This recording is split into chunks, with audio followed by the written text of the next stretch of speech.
Let's go to the chart right now on dollar index. And what's so important here are the smooth moving averages of any given index. Over here is where indexes cut through. The green line just slams through the pink line. And over here, we're home on the range, and we just got nothing going, and they're just flatlining here on the moving averages. How boring is boring? How do you make money, or just as importantly, how do you not lose money, given how boring things are?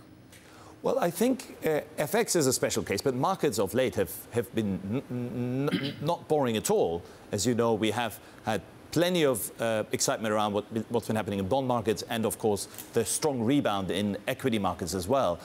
I think when it comes to making money for the rest of this year, it's passing out whether we are in fact seeing confirmation from the economic data in terms of a rebound in global growth, right, which would be supportive for emerging markets, would be supportive for currencies which are still cheap, the cyclical currencies in G10.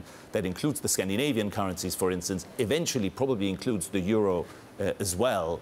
Or whether we've basically already anticipated a lot of the rebound in China and in global growth, in which case we'd be much better off being defensive, including sticking with the dollar. All of this chit-chat, what does it mean for the President of the United States trade deficit, which is exports, he's focused on that, but it's also, with a better EM economy, it's imports into us as well, isn't it? Absolutely. And I think at this stage, we have no indication that the U.S. trade deficit is about to start reducing again. Part of that is good news. We're looking at a U.S. economy which continues to be solid. Domestic demand continues to be solid. We've seen some mixed data on the investment side, but broadly speaking, there are no signs of major weakness there.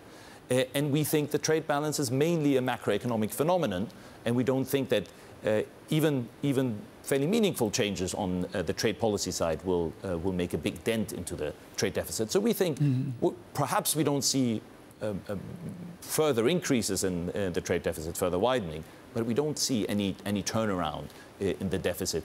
At best, perhaps there could be some bilateral changes. As you know, China is most important in that context.